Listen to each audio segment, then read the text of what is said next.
Good Thursday morning to you. It is June 4th, 2026. Going to be a hot one as this high pressure system now has moved to the south, returning those winds to the southwest and over top of us, bringing some southern winds. Means hotter temperatures for us, especially over the next couple days. So here we are, setting up for the day. It's going to be a beautiful day. Otherwise, highs will get in the upper 80s, but this is not too bad yet.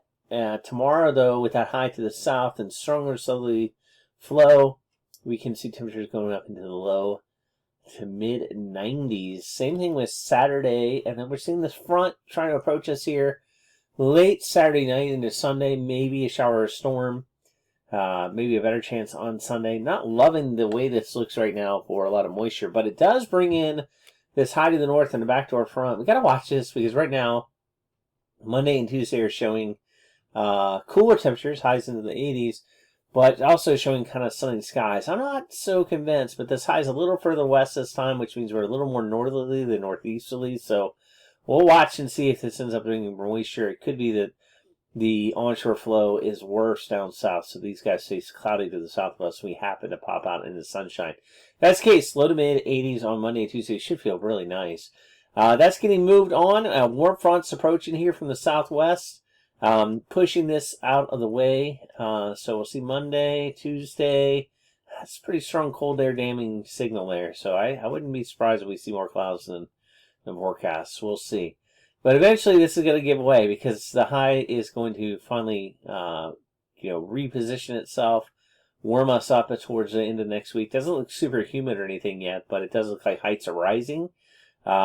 This low is a little bit interesting. This tropical low is a little bit interesting. Some interesting stuff to watch.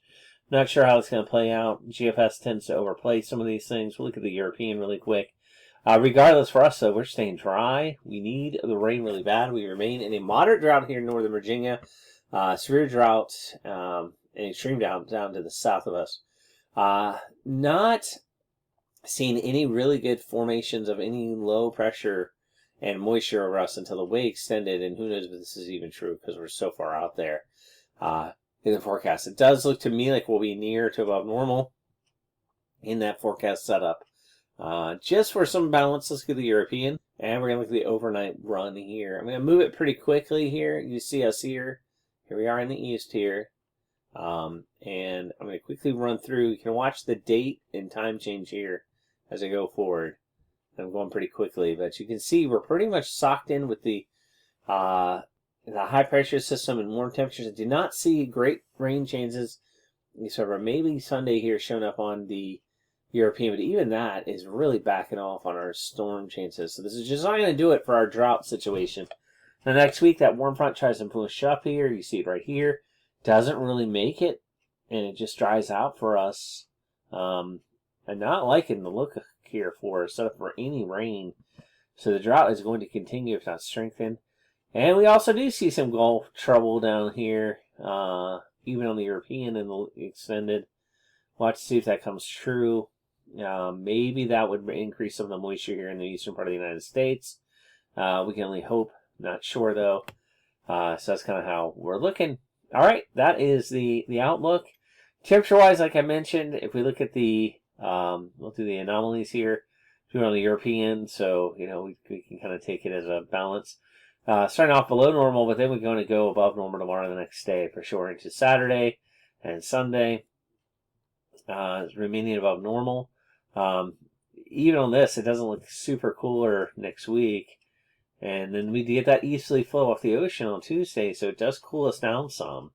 Not a lot, though. We really are, at least in the daytime, really looking really hot and above normal on our temperatures, even into the extended. So that's why that, the Climate Prediction Center is showing us that above normal temperature is sticking around, and it looks pretty strong. We'll have to see if later in the month this cooler air breaks loose for some reason and maybe heads our way. That could be interesting. For other reasons, but that's really far out there, and I wouldn't trust much. As a matter of fact, some of these indications, some of the way that things are looking, I don't like the look. To me, it speaks maybe a couple of days of some really extreme heat, getting up in the upper 90s, maybe in low hundreds. We'll have to see. I don't like it the way that looks. Precipitation-wise, this is just going to be obvious. there's just not a lot in the forecast. If we go over the next 7 days and we get closer here to home. Oops, that was not our home. It's West Virginia. Although it does show us. You can see this is just not much precipitation at all.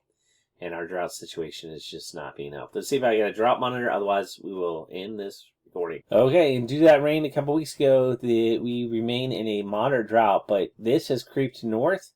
And it's just this one little area now that is in this moderate drought. You can see down in the south, there's extreme drought showing up. This is just not good. And it has creeped its way back north towards us. And I think with these hot temperatures and low precip amounts forecast the next 7 days, we're going to go back into potential severe drought territory again. So we got to watch out. And I hope we can get some more rain. That's it, though. Have an awesome Thursday.